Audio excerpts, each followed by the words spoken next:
What's up, man? You watching Brown Table Talk? This is our first episode. We right here at the Dark Boys headquarters, and the host is me and the CEO of Dark Boys, Joe B. But Joe can't make it today for the first episode, but he will definitely be here for the next one.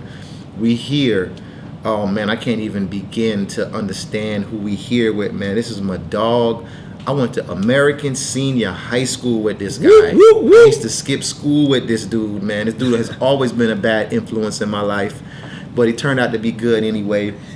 My man C.O., a.k.a. Corey Evans. Yes, I know his real first and last name. You know All right, now, BB Lewis.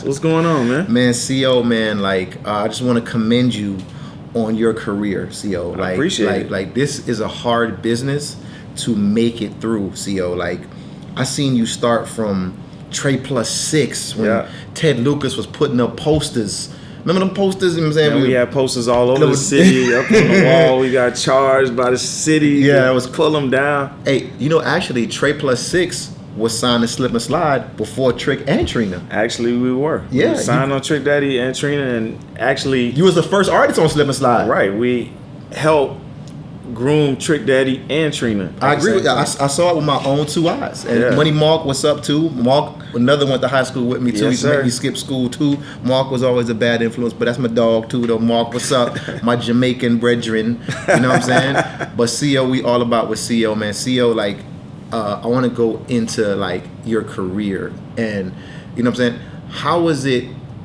being young in the game back then? Like being in Trey Plus 6 and the whole everybody was behind y'all. You know what I'm saying? Because I remember you had to come the early days of Circle House, man. It'd be like 20 people in that session. Just it was all about Trey Plus. Yeah, you know what I'm saying? Man. I mean, at the beginning, we were clueless, but it was something that we really wanted at the time. I think that was just something that you inspired to be. You wanted to be an artist. You wanted to be heard. We were just clueless, making records and trying to do the best that we could. And here we are. But one thing y'all was talented. I appreciate you guys that. were talented songwriters. You know what I'm saying? Because even Money Mark with that "Gotta Change My Life," you know what I'm saying? It was so many different. That's you on the hook right there. Yes. CO on the hook and Money Mark. That's why I said you guys were instrumental into the whole Slip and Slide movement. Of course. And when I base Slip and Slide, Ted, what's up, boy? When I base Slip and Slide, I think of Slip and Slide as the Cash Moneys of Miami. Of course. I mean, New Orleans had Cash Money. We had Slip and Slide. We had Slip and Slide, Luke Records. You know what I'm saying? But yeah, that Slip and Slide era was my era. Of you know what I'm course. saying? When I was coming up in the game and I was learning, I was clueless myself, trying to do this and do that. And I saw Ted, I saw you, y'all was getting it together, and now you guys were the first real company that I seen kind of rocking together. Yeah. You know what I'm saying? Yeah. You guys had staffing, radio department. It didn't start like that, but it all didn't start like that. It Yeah. started in the apartment of one guy, Fred, rest in peace. But he gave us his apartment to use as an office, and he had his daughter. It was just him and his daughter in a 1-bedroom apartment, but we would run all the records that we had pressed up from out of his office, out of his bedroom, out of his closet. It was the craziest thing. Yeah. And then from that, me, Money Mark, Funk Boogie, man. Funk, what's up, which man? was the sound of the Miami sound at the time. Yeah. We would record records out of the closet. Funk's still doing stuff too. He did I think he did the Tippy Toe record. The kid Tippy Toe. It's a little street records in the club bubbling. Man, Funk he always had that ear. Always. Funk to me, y'all, Funk Boogie is the Manny Fresh of Miami. Of course. Y'all gotta look him up. Funk is a very humble, quiet guy. Quiet. He's never gonna show off, but he gonna show off in that studio. You know what I'm Trust saying? me, he's the ear. He has the ear. He's always had the ear. Definitely. I mean, before Biggie and Jay-Z did that Brooklyn Finest sample, he played the original sample. He was like, man, we should sample this thing. I was like, whoa, that thing sound hard. The next thing you know, Biggie and Jay-Z came out with it. And I was like, wow, this dude knew. But Funk produced what? Take It to the House? No, he produced Trick's first album. Yeah. Trick's second album. Trick's third album. Trick's fourth album. Trina's first album. Trina's second album. He's done every album. Yeah. He was the sound of Slip and Slide Records. Definitely. If y'all don't know too, I produced 3 songs on Trick Daddy's first album too. You know what I'm saying? I did So What with Hugo Diaz. Oh man, Hugo. was another one with Jabon singing the hook. I forgot. Jabon, what's up, my little basketball homie? But I was a producer too, but I had to get into this marketing shit, man. That producing shit wasn't for me, man. But man, look at this dude. but CO, man, the part of the game, right? This is Brown Table Talk, and we talk about a bunch of different things, CO. But like, what part of the game do you love the most? The studio, the management, the working with other artists. Like, what? I know you do so many different things, but what is your favorite? My favorite, I love creating. Okay. Actually, it's like, it's a high, you know, like you created one record and you got a lot of response from that one record, and you're always trying to reach for the next record, the biggest record of your career, or write the best record you felt like is the best record of your career. And that's what I always inspire to do every day. I go to the studio every day from 12 to 6, and I just work and write records every day. And that's just what I love. You know what's so funny? There's records out there that y'all don't even know CO's voice is on. Let me tell y'all one of them right now. Do you like it from the front? Do you like it from the back? How you like it? Petey Pablo record. That's CO on that hook. Y'all don't even know.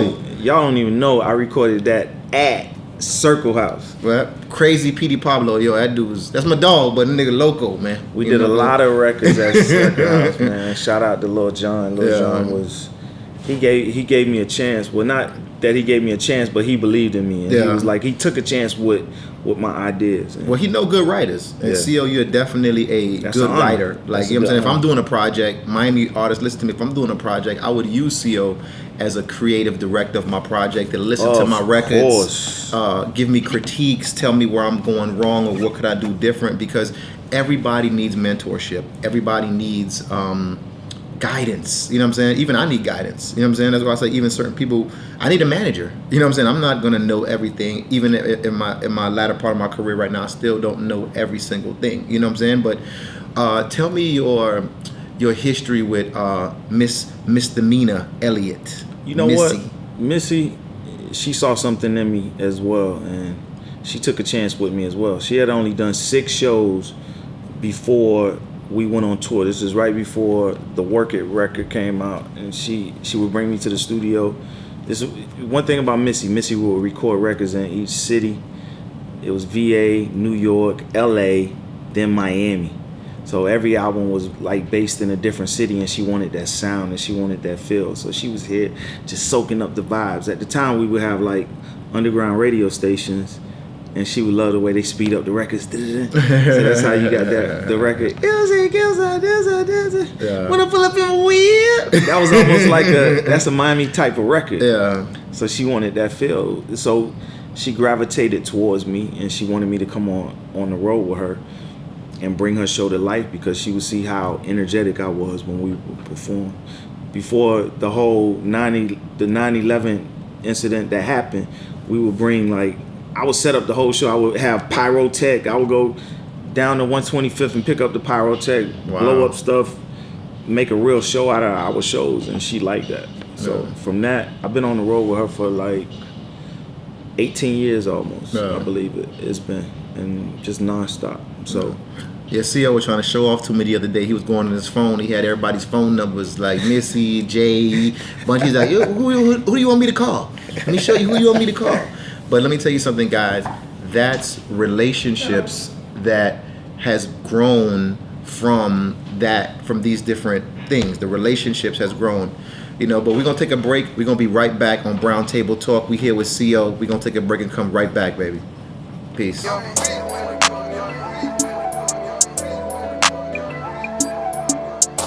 And we back, man. It's Brown Table Talk with your host, BB Lewis. And your boy, CO. My boy, Joe B, is not here right now to see Dark Boys. He's going to be at the next episode. Joe's a pharmacist, CEO, record company executive. He's always running around. So the next episode, he's a boss. Joe will be in the building. But CO, man, through your illustrious career, right? Yes. Was there some mistakes that you made or something that you would change? That something happened or that you did, what would that be? You don't gotta get too personal for me, but I get personal because I want other artists to always understand, believe in yourself and always try. You always have to work hard. It was at a time when I didn't feel like I could be on the level of Trick Daddy or Trina, so I never wanted to overshine them. So I would always hold back. Like Yeah. I didn't want the animosity to be like, well, he's trying to do this and he's trying to do that. But it wasn't that I was trying to do this or trying to do that. It was just that it was something that I loved and I believed in it. But I held myself back because I was worried about what everybody else was thinking. So from that, just always believe in yourself and just work hard and just remember that there's somebody else out there that's doing the same thing that you're doing, but at the same time, they working 10 times harder than you. So you have to work 10 times harder than that person just to be successful. So like it was artists like Plies, and I watched Plies. Plies is someone I could have been in the same position as a Plies because he took his career, he believed in himself, and he went out and made it. He did mixtapes, which I was afraid to do. I was doing shows, but I was afraid to do shows without doing shows with Trick and Money Mark or Trina. So he did that, and he did that on his own, and look at what Plies is at right now. Definitely. I agree with you because I would say I watched you, and we always knew CO was talented, Yeah, but he also was appreciate it. humble. Yeah. You know what I'm saying? And sometimes they say, how do you say, the humbleness, it's like you want to break out, but like I get what you're saying, and I can't really express it in words, but I understand that just like not trying to overdo it, but do it. But if Of you would have took course. that step, CO, you could have been as big or bigger than Plies or Trick or anybody else that's in your camp. People don't even understand. Like I was in the offices of the Sony buildings, Jive Record buildings with the top execs. Like they would come down here and fly down here and hang out with me. I was hanging out with Chris Lighty. Chris Lighty was like really one of the only people that believed in me more than I believed in myself. Yeah. And I mean, rest in peace. Rest to in Chris peace, Lighty. man. That's a dude, man. That dude taught me a lot too, man. Like he would come down here and he'd be Yeah. like, "Man, CO, I did a whole bunch of records for Violator, which never came out, man. Yeah. It was like really, really sad. One of the records that we did with Hugo, the Diaz brothers, Yeah. actually, I think DMX or the Rough Rider stole our idea of the record, and that put Chris to the roof. I just never forget that. But it was almost on and popping. Yeah.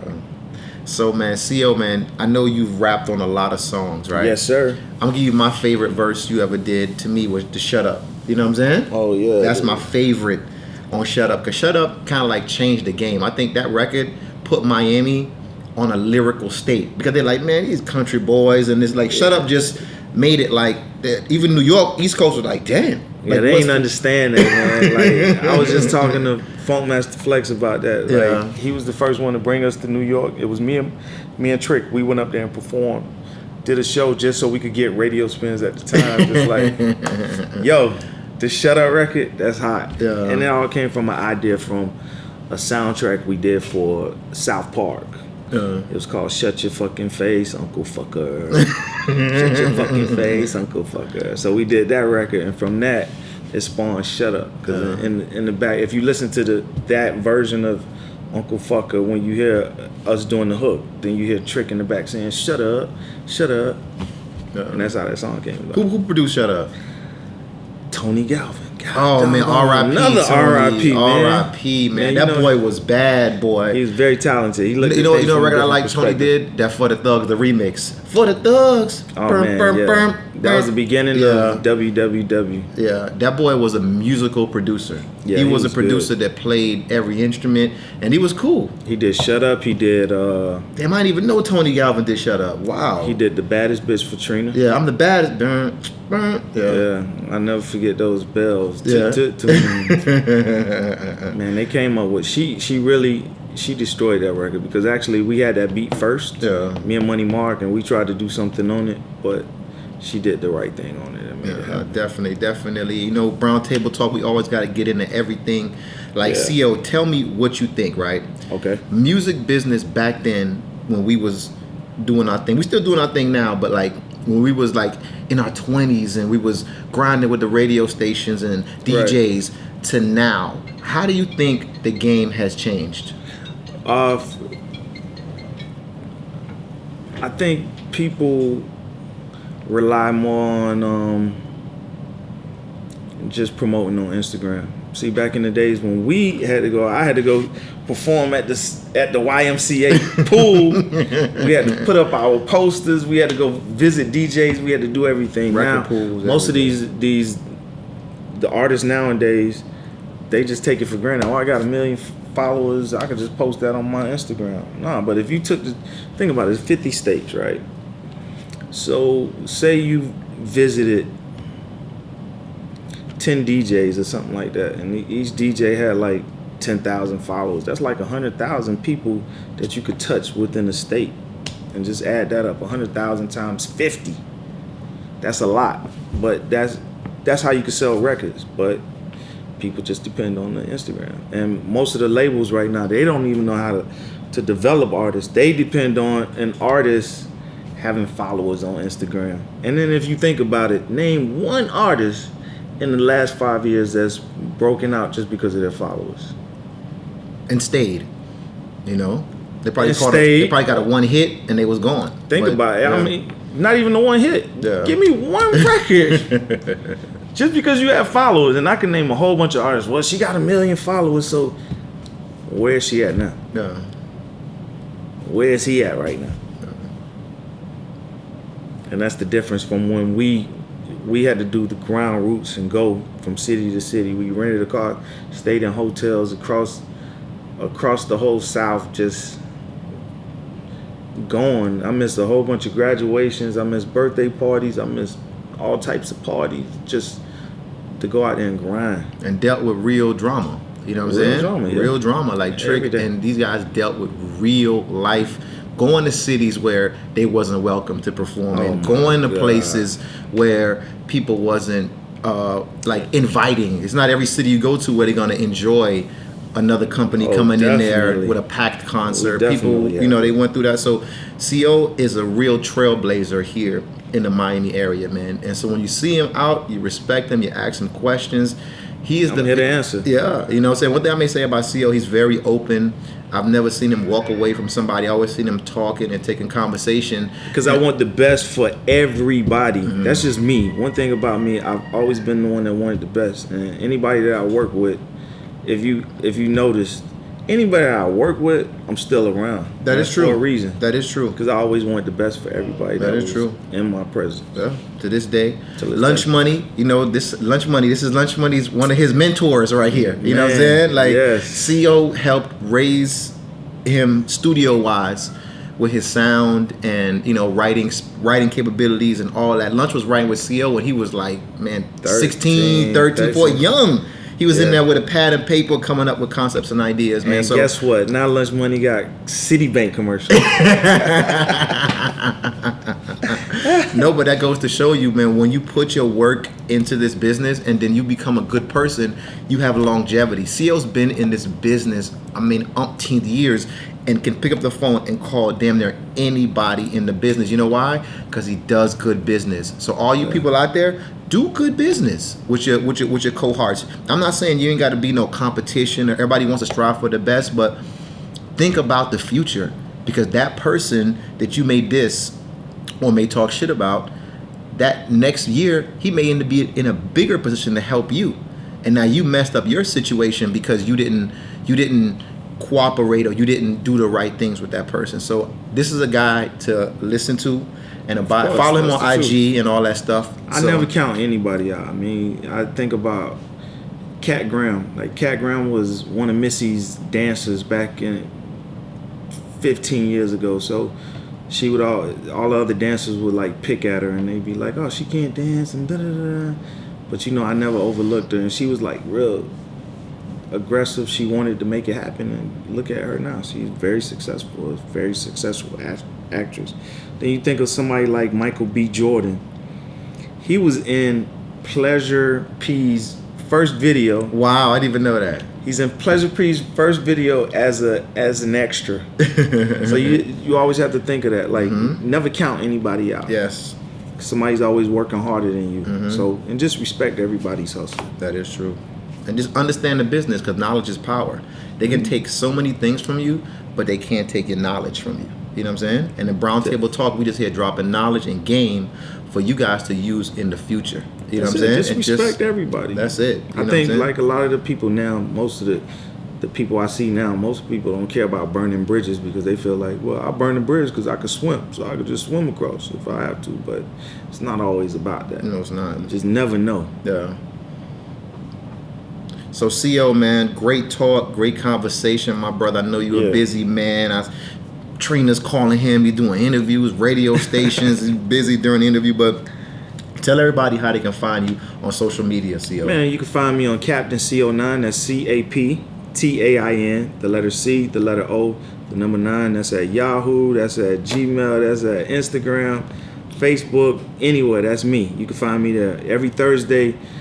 If you're on iHeartRadio or if you're down in the Keys, I do a radio show which Wow. I break new artists. Actually, I have the #1 hip hop show because I play all brand new music, unlike any other station in the state of Florida.